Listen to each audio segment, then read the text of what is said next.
For these last set of notes, we have notes 4, and we're going to talk about isosceles and equilateral triangles specifically and some different properties that we can say about them. So we learned that an isosceles triangle has at least 2 congruent sides. Right? When an isosceles triangle has exactly 2 congruent sides, these 2 sides are the legs of our triangle. The angle formed by the legs is called the vertex angle. And the third side is the base of the isosceles triangle. The 2 angles adjacent to the base are called the base angles. So looking back in our picture, if we have exactly 2 sides that are congruent, there's my congruent marks, those are called the legs. The angle formed by those 2 legs is called the vertex angle. So that'd be way up there at the top. Then we have the third side is called the base, so that'd be the side down here, and the 2 angles on both sides of them then would be called the base angles. And the next thing we're going to talk about is the base angles theorem. If we have 2 sides in our triangle are congruent, then the angles that are opposite them are also going to be congruent.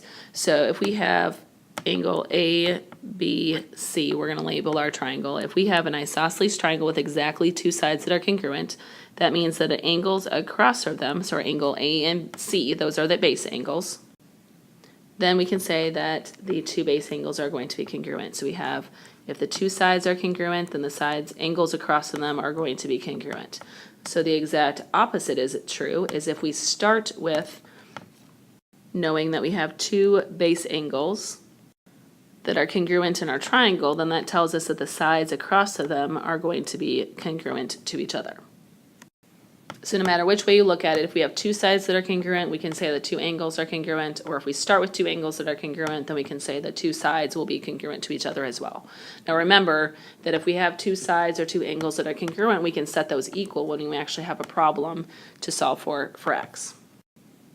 So with equilateral triangles in the side angle relationship, we know that if we have an equilateral triangle, then we know that all these angles will also be congruent to each other.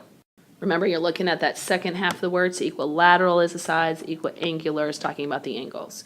So the flip side is also true. If we start with an equiangular triangle, then we are going to have an equilateral triangle where all the sides are equal to each other. So no matter if you start with the angles or if you start with the sides, we know the other part will also be true. So now to solve some different things, if we have, number 1, we can see it's equiangular. We know then that all of our sides are going to be congruent to each other. So that question mark is going to equal 12 because it is equilateral. Now if we start with equilateral, we know that all the sides are going to be the same and all the angles will be the same.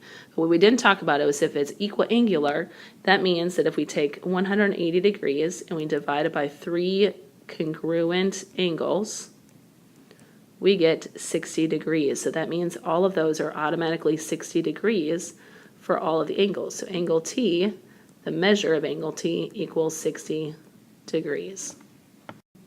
In number 3, we can see that we have congruent sides, so that tells us that these 2 angles are congruent as well. So if I take 180, and I know that if I set that equal to, I could add all these up, so 102 plus x plus y, but they're congruent to each other. So we can say that they're both x's, so there's 2 x's.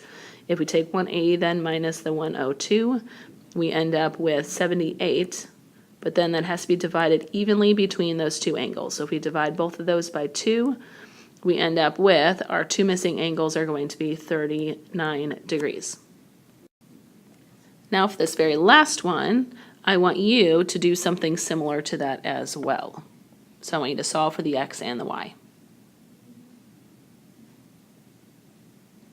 All right, so because this is 90 degrees and this is equal to each other, we know that those 2 missing angles have to be congruent to each other. Well, if this is 90, the remaining 2 have to add up to equal 90, but they're going to be congruent to each other.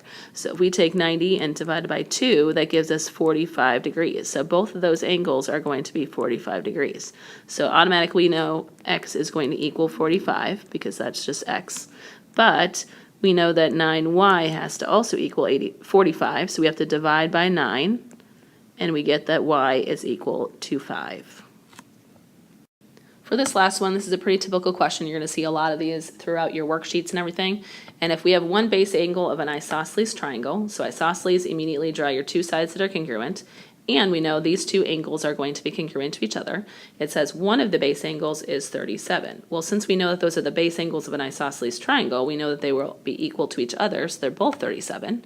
So we labeled and drew our triangle, and we want to find out what is the measure of that missing angle. Well, now that we know that we have 2 out of the 3 angles, we can add those up to equal 180, and then we can add our 37 and 37 together, and then subtract our 74 from both sides. And that means that our missing vertex angle is going to equal 106 degrees.